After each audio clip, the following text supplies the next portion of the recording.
Okay. So let's have fun. Hi. So, who are you? Like, what makes up you? Like, where do you come from? Like, who's your parents? Like, how did you become the person you are today? Who am I don't know. I mean, so my mom is like, her mom was super poor when she was growing up. She has a twin sister, and her dad, she never met him. He dipped out as soon as he found out that they were, that the mom was pregnant. Mm-hmm. So she just had this single mom. She kind of had like an intense childhood. And then my dad comes from this family, and all my family's from Chicago. Okay. Yeah. Cool. My dad comes from this family that's like super cool Jewish family, super loud. Are you cool? What's up? Were you positive? Well, they have cold Gatorade, so I got a purple Powerade. Thank you. I don't know if that's good. We'll see. It should hit. It tastes very exquisite. You didn't try that. Did you try it? I did. I took a sip. It tastes very exquisite. Okay, so you said your family's from Chicago. Yeah. Okay, so was that Chicago upbringing instilled in you? Yeah, so my dad's family is like all Jewish and super loud, and like you sit at a dinner table and you can't even hear anyone because they're shouting over each other. That's a good scene. I'm making. Yeah, it was a really good scene. So for me, it was like full of culture and excitement all the time. Like my dad's family was the family I related to, and so like it was always exciting to go visit family in Chicago. Like that was our route. Nice. You're like, yes. Yeah. I get to see cousin. Yeah. Baby, It was where they all were. Yeah. That's awesome. Yeah. And I come home and I have an accent. People are like, where are you from? I'm like, I'm from California. And they're like, no, you're not. I'm like, okay, a little bit of Chicago. And I just add in like random accents because I was so used to it, right? Like once you hang out with people with a strong accent and they're your family, you start developing the accent yourself. Right, you can't help it. Yeah, it's like, I'm a little bit of Chicago. I got it in me. Soda pop. Mm-hmm. I just say really stupid things. What part of California were you in? Were you raised in? Northern California. Ooh, no cow. What part? Yeah. I was raised in Sonoma County, wine country. Pretty fancy as fuck. Mm-hmm. Nice. No, we were like farmland. We were like the town in between the towns with the wine. So we were like the farm. So you were getting hooked up on the wine, that's what you're saying? Yeah, but I didn't know it as a kid because, like, I couldn't drink wine. So I was like, everybody, whenever I go anywhere, they're like, so you know a lot about wine? I'm like, no, I was a kid. Yeah. I didn't get to sit in none of this good stuff. I was not drinking it.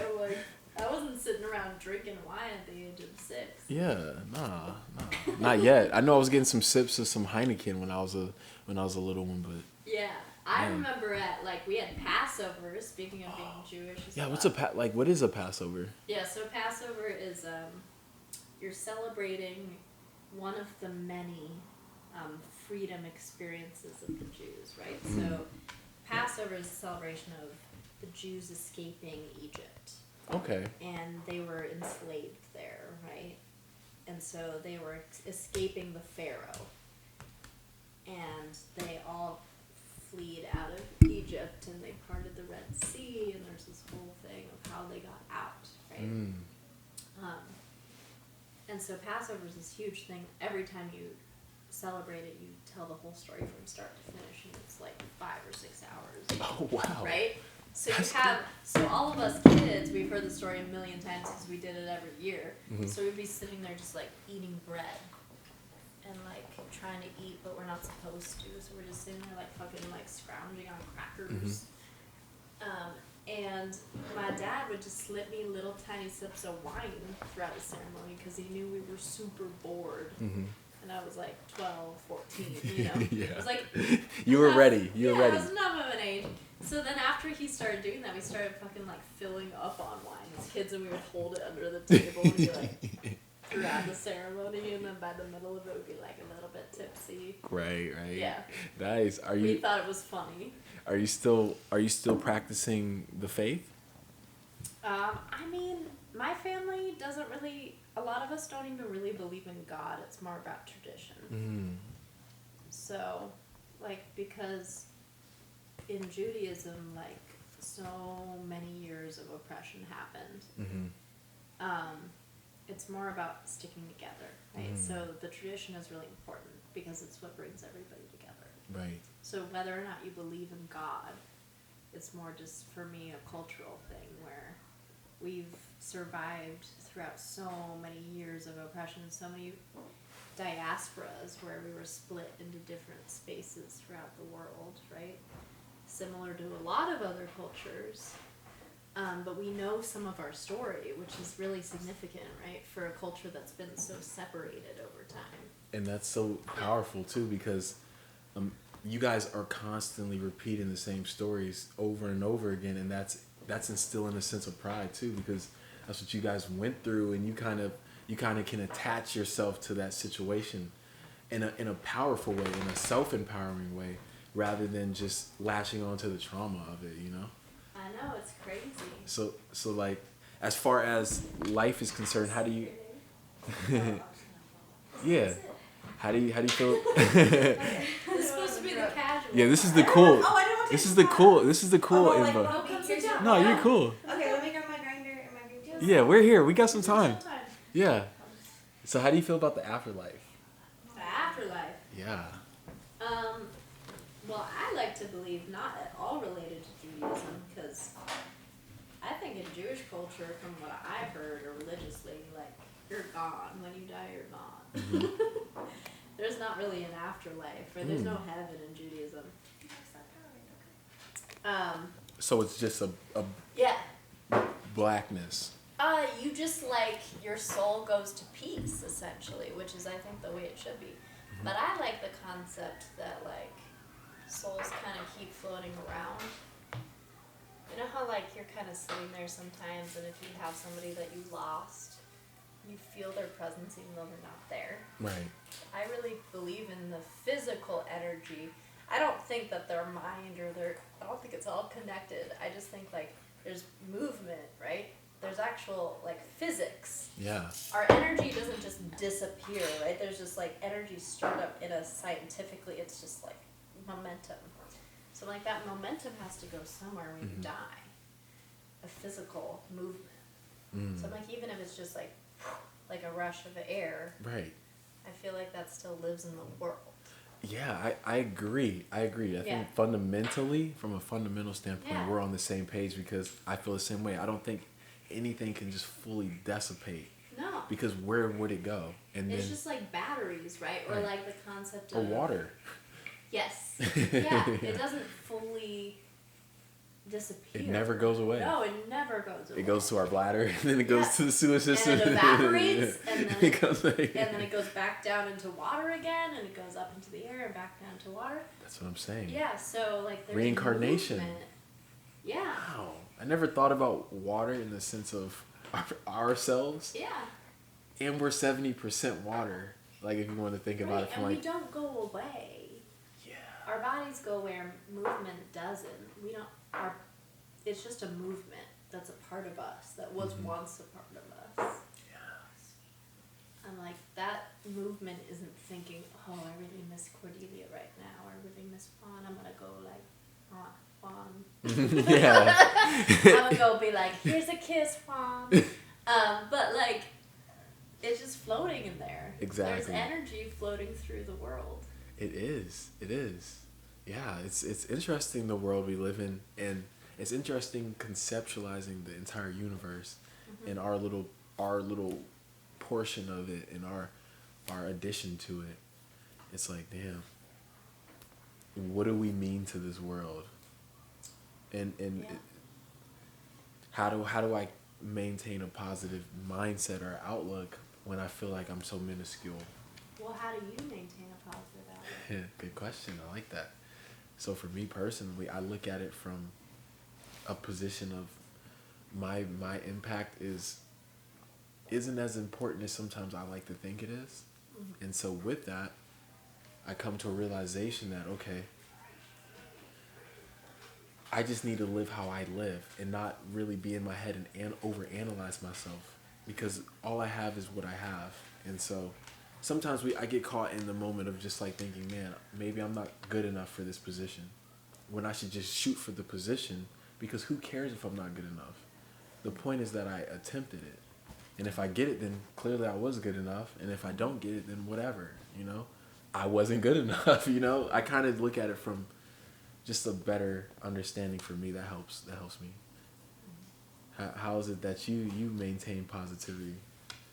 I think it's each individual interaction I have that maintains positivity for me. So like what I was talking about with my relationships with the kids that I helped raise, like just them saying that they remember one thing I did for them or did with them makes me feel like I had an imprint, I had an impression. And there's this concept like people are like, oh, well, that makes me important. It's not about importance. It's not about ego. It means you passed on a part of yourself to another being. You helped shape another person. And if there's any reason for us even being alive at all, or being this evolved, this aware of ourselves, it's that we're passing things on to one another, right? And that's how this we're thing sharing continues. and continuing and sharing and continuing, because otherwise, why? Why? Yeah, why? Yeah. Exactly. And for me, I definitely feel that impact too when people tell me, oh my goodness, you're so positive, you make me feel great, you've improved my day, whatever. That does heal some part of me and makes me feel like, wow, okay, maybe I can, maybe we are doing something, so I would attach that to my ego personally, just because I feel like it's, if I hear that, it does make me feel better. Yeah, it feels good. Which is ultimately attached to ego, but it's not your importance, right? It's like it feels good because now you're like, okay, this is something I want to be doing, and this is like how I feel good about myself. But like, it's not about you as an individual. It's about how you're spreading that. Exactly. It's not just like, wow, congratulations, you did a good job today. It's like, wow, you did it. You did something great, and all these other people are benefiting because of what you did. Exactly. Just like, you plant that seed and hopefully it comes into a strong tree with great branches. Just like Katara.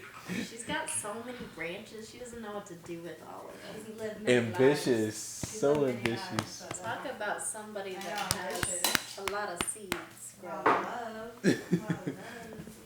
She's full of Determined. It's really funny because she'll like pretend. Yeah, here we go. That's the spot. Yeah. There you go. Yeah. She's a lover. Good. So okay. So Afterlife, I try not to think too deep into it because you can just get stuck in that world. Sometimes you're just like, man, you're always thinking about. And what's the point? Like, why not just be experiencing the now and instead of constantly wondering what happens next? Exactly. And that's hard already in I know. life to be like, what's happening now? How do I conceptualize now, and how do I experience now? Because we're always looking towards the future. Exactly. Since our situation has changed abruptly due to viruses and all that good stuff, like, do you feel like personally you're looking for the future to be like, do you see positivity in the future? That's a better question. No. Is that a fucked up thing to say? No, because when I sit and think honestly, I don't want to even put that energy in. As far as yesterday, I did not feel that way. It depends on the day you ask me. Yeah, it really does, honestly. And the people I interact with. Some days I'm like, no, fuck this. No, the world's not going to ever repair from this bullshit. And then you run into the right person, you're like, you know what? Maybe tomorrow is so bright after all. Maybe tomorrow will be better. Yeah. I like to think, like, also why I threw my birthday party the way I did was like... Which was Very good, solid. Very solid birthday party. It was solid. That was like 1920s, y'all. Like, let's experience this. This is like right before the crash. Right? Yeah, that's another thing that I talked to someone about right, the other day. It was like the end of the world. It was the Great Depression, right? And we've experienced a Great Depression, but now we're coming out of it, so it's the opposite. So I expect it to be like the Roaring 20s when we come out of it. I also expect people to be reckless and crazy, and I don't necessarily think like things will get better, but it'll be fun. It'll be like being on a roller coaster in the meantime. Oh man. You know, I'm like, maybe we'll crash again. Who knows? Yeah. So you're probably more educated on this than I am. So what happened in the 30s? Like, was it really bad in the 30s? Oh yeah. It was really bad in the 30s? Really bad. People were living in shanty towns. Oh man. Was there a depression in the 30s or? Yeah. Okay. So 1929 was the last year before the whole stock market crashed. Okay. And like the world, like not the world, the U.S. mostly, just fucking couldn't handle itself anymore. And everybody was extremely poor and everything was very hard. And then right after that, they came up with, you know, like shanty towns, which is essentially like just homeless people everywhere. So imagine now everybody with their tents everywhere instead of it was like newspaper, like, Oh my goodness! Wow. you know, pieces of cardboard living on the Sheesh. street. Yeah. Yeah, I didn't even think about the way that homelessness has evolved over the Yeah. years. I Like, was walking downtown. I never thought about that. I was upset by all the homelessness, but they had like brand new North Face tents, and I was Yeah. confused by that. I was like, how'd they get this brand new tent? Well, being in this area, I was like, who got them this It's tent? almost like welcomed in this area. I was Which I don't mind because it is so welcome, so I can't hate them. Like, it but is it is kind sad of overtaking 'cause like they're- the downtown area, which is a little. It really is. It's Kind of boring. everywhere. Portland's a little big city, so downtown's like a good heart of like what Portland is, and it hasn't been it lately. And I get it, it's the pandemic, but it's like, are we gonna come back from that and like maybe try to make housing for them or give them a section that like could be theirs, free terrain? Like, do you guys like? Yeah. You know, you have problems. a makeshift shanty town, basically. Yeah. Which I think like if they need that, then we should do that.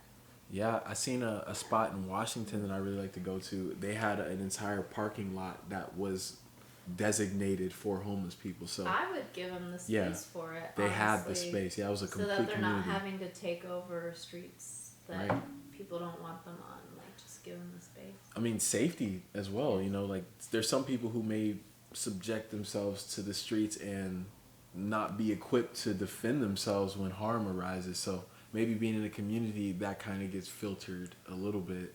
They're not just by themselves, just looking for that type of energy. Yeah. They're just trying to survive, whatever that means to them. Yeah. It all means something different to us. Right. Yeah, and we're all people talking about it, not fully understanding it, because we don't know what it's like to, I don't think, to be homeless, officially homeless. The world's made it pretty easy to be homeless. Yeah. Do you feel like we're on a cycle because the 20s are kind of similar to our 20s? Do you think that the 30s are going to be similar to our 30s? Through, for sure. Mm-hmm. I think we're in the new version of the 20s. We're in 2021, and we're going to probably do another century cycle where we will have a renaissance moment where there's all this creativity, all of this protest, right? We have so much charge and ammunition and anger that's building up yet again, right? Because we're in the next shutdown in a lot of states, and also we're seeing all of the cases, like Chauvin finally fucking got charged and isn't, going to jail. That's a monumental case for But then a we're lot of watching reasons. all these other people get killed and killed and killed, and it's just like it's building and building because people have been over it for so long, and it's at another level of anger. This is not okay. This shouldn't be happening anymore. Mm-hmm. I want to go down the list after that case. It's like, okay, so we made that right. Can we go on to the next person, on the next person, on the next, so that we all fucked over and make it fucking right?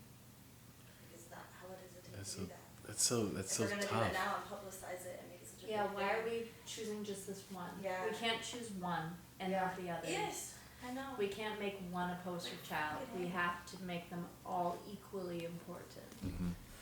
Every single... Or like you said earlier, fair and equal, at least, fair and equal standards across the board. Right, fair means the same standards, the same rules. Right. So in this case, if we were holding every police officer that had been brutal towards somebody, specifically someone of color, like, if we were holding them to the same standard, that would be fair. Right.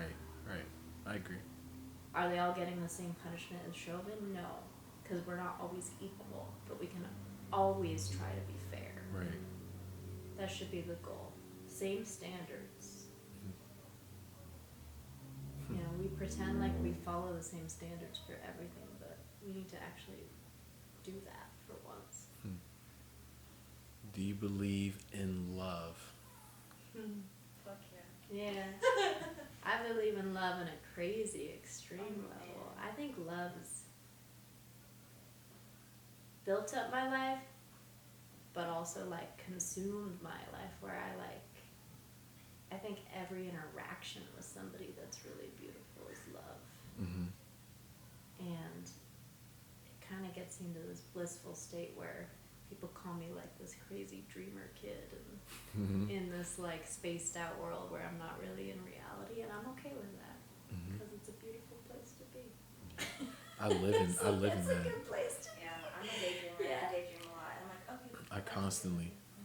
Dreamers are But it almost feels good because I almost like relive it, and like you're like I live it, and it hasn't happened, but I get really excited, and I almost feel like, okay, that felt good. And like, but I'll still like go for it. Like, damn, like, it made me feel good, so let's keep going. Let's try to make that reality. Yeah. Love is infinite, though. It My mom is. broke my heart at like 19 years old, and she was just like, Sarah, nothing's forever. Like, nothing is forever. I'm like, but I want forever. And then I accepted nothing is forever, and love is infinite. I feel like it comes in waves, and you're going to have multiple loves throughout your life, always. Yeah, see, the beautiful thing is you're forever. Like, you alone are forever. Yeah. Right? May not, your attachment to someone else might not be forever, but Yeah. you yourself. So, like, if love comes from within, then technically love is forever. Yeah, the love you carry within yourself that's what I'm is like. forever. Like Bob Marley isn't even alive, but I just seen a dude wearing his shirt today, and that to me, that's love. One love. Yeah. Exactly. Yeah. So I mean, I don't know. To She me didn't create that that in my mind. I was just like, yeah, it's deep. but See, I want that's forever, but I'm like, I want Yeah. forever. Like, I Well, the love forever. within you is forever. Yeah, so I feel forever. So I'm like, this girl, I'm like, I feel forever. Yeah. right. Yeah. It hurt. I was like, okay. Exactly. I think what she was saying is love to one individual. Although I disagree with that statement as well. Love to an individual, even if your relationship breaks apart, even if you never see that person again, I think your love for them always lives on. I will always love the people I've loved in the past. Absolutely. That love never dies. Yeah. It I mean- changes. It changes, definitely. Because people But are used to like being There's loved, certain but- levels of, like, parts of that love that never go away. They live in you. I think the infatuation, all that type, the lust part of the love is That definitely goes away. and it's But funny when it this, goes like, away. There's a beautiful, like, Kind of like acceptance, like, oh, shit. love that lingers where, I don't know, I think about the person I was with for 4.5 years, and there's so much anger and resentment, but the stuff that's left is just these, when you try to stop and forget about all that other stuff, there's so many beautiful lessons and so many beautiful moments, and that was pure love. And none of that will ever go away. That'll always live within me. Oh, of course. I learned so much about myself. Putting myself in that world of trying to love somebody with all my heart is just alone. You're gonna learn so many things about yourself. So. And that vulnerability of opening vulnerability, yourself yeah. to another person in that way. It's kind of wild because my dad, I used to think my dad didn't like me when I was a kid. Because he always favored my sister because she was really smart. And he made me feel like I wasn't very smart, like I was the dumb kid. And then years and years later, he finally, like, one day came up to me and he's like, I really admire how dreamlike you always see the best in people, and you see this like beautiful universe around you, and like I thought that's what you didn't like about me. So no, that's what I love about you. It's just never what I understood about you. It's like I really wish I could be there where that world is, but I can't. Like, but I see you envisioning, and I just think it's beautiful. And it made me sad, but it also made me realize, like, wow, that's a gift. That's a true gift.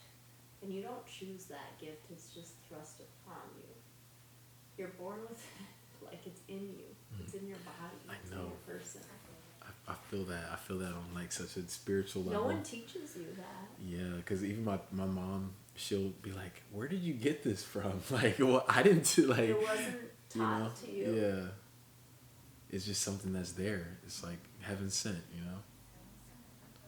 And without people like us, with that empathy, with that dreamlike essence, the world would be a very boring place. Exactly. You need feelers for the world to be interesting. For it to be felt, yeah. Yeah. Yeah.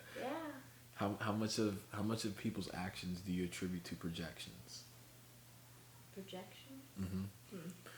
Because I think you were describing how you felt like your dad was favoring your sister, and over time he said that he couldn't understand it, you know, but he loved it. So how do you feel? Do you feel like most people operate off of projecting what they, you know, their subconscious thoughts to their relationships? I think, yeah, for sure. I think that we relate to people because they're similar to us, right, in certain ways, but we also fear what's the most similar. So I oftentimes fear people that have my level of darkness, my level of empathy, my level of sadness, because it scares me, because it scares me when I feel that way. So if someone has the same deepness to them, it's terrifying.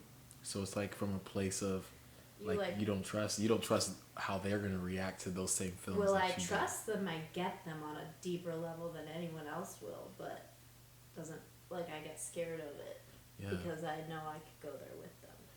I know I could go deep down to that same experience with them and not like edit it. Like I would just be there. Yeah. And then I'd have to find a way to bring myself back up to the surface. Yeah, when I get in those spaces where I'm digging into kind of a world that I'm not really usually going to, it does feel weird because I can take it there too, you know, but it's never anything that I want. And I think when I think on behalf of other people, I feel like some people, me personally, maybe I'm projecting the fact that I don't think other people can handle their emotions the way that I can. So I think that kind of leaves me in a speculative mindset sometimes. I think there's layers to like having deep levels of empathy. Yeah. It's, you can understand people on a level that, you know, they might not be understood by many other people, but also if you consume too many of their experiences, it pulls you down. So you have to find this like balance of this is your energy, this is mine. And that can be exhausting. And if you don't know how to do that, or if you forget, or you're tired that day and you barely can take care of yourself, like, why is that my responsibility, you know, to hold somebody else's weight in my body? How do you establish boundaries in your relationships? Because being a dreamer, I know personally, I tend to extend my hand way further than I feel is beneficial for my mental health.